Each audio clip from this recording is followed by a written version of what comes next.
Vaccination drive की शुरुआत हो चुकी है। पीएम मोदी ने टीकाकरण अभियान का आगाज किया है। पहले चरण में 3 करोड़ फ्रंट लाइन वर्कर्स को ये टीका लगाया जाएगा और इसका खर्चा जो है भारत सरकार खुद उठाएगी। पीएम मोदी ने देशवासियों को संदेश दिया है कि वैक्सीनेशन के बाद भी जो है 2 गज दूरी और मास्क जरूरी रहेगा।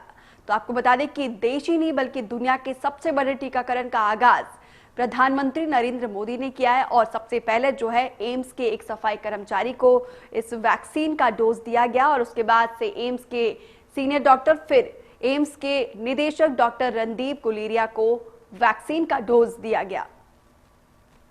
जिसे सबसे ज्यादा जरूरी है उसे सबसे पहले कोरोना का टीका लगेगा। जिसे कोरोना संक्रमण का रिस्क सबसे ज्यादा है उसे पहले टीका लगेगा। जो हमारे डॉक्टर्स हैं, नर्सेस हैं, अस्पताल में सफाई कर्मी हैं, मेडिकल पैरामेडिकल स्टाफ हैं, वो कोरोना की वैक्सीन के सबसे पहले हकदार हैं। चाहे वो सरकारी अस्पताल में हो या फिर प्राइवेट में, सभी को ये वैक्सीन प्राथमिकता पर लगेगी। वैक्सीन रिसर्च से जुड़े अनेकों लोग विशेष रूप से प्रशंसा के हकदार हैं, जो बीते कई महीनों से कोरोना के खिलाफ वैक्सीन बनाने में जुटे थे, दिन रात जुटे थे। न उन्होंने त्योहार देखा है, न उन्होंने दिन देखा है, न उन्होंने रात देखी है। आमतौर पर एक वैक्सीन बनाने में बरसों लग जाते हैं, लेकिन इतने कम समय में एक नहीं 2 मेड इन इंडिया वैक्सीन तैयार हुई है। इतना ही नहीं, कई और वैक्सीन पर भी काम तेज गति से चल रहा है। यही वैक्सीन अब भारत को कोरोना के खिलाफ लड़ाई में निर्णायक जीत दिलाएगी।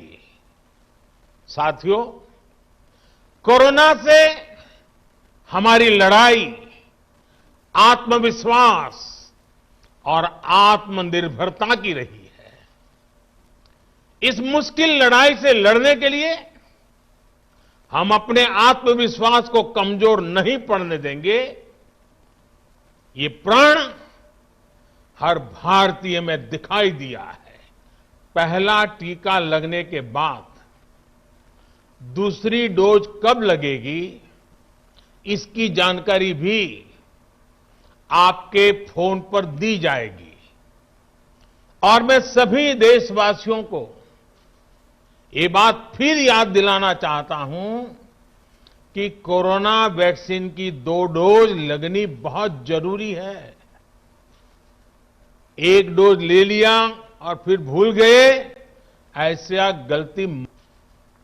आपको ये भी याद रखना है कि दूसरी डोज लगाने के 2 हफ्ते बाद ही आपके शरीर में कोरोना के विरुद्ध जरूरी शक्ति विकसित हो पाएगी। एक और बात कहना चाहता हूं, हमारे वैज्ञानिक, हमारे एक्सपर्ट्स जब दोनों मेड इन इंडिया वैक्सीन की सुरक्षा और प्रभाव को लेकर आश्वस्त हुए, तभी उन्होंने इसके इमरजेंसी उपयोग की अनुमति दी है। इसलिए देशवासियों को किसी भी तरह के प्रोपेगेंडा, अफवाहें, दुष्प्रचार से बचकर रहना है। साथियों, भारत के वैक्सीन वैज्ञानिक, हमारा मेडिकल सिस्टम भारत की प्रक्रिया की पूरे विश्व में बहुत विश्वसनीयता है और पहले से है। हमने ये विश्वास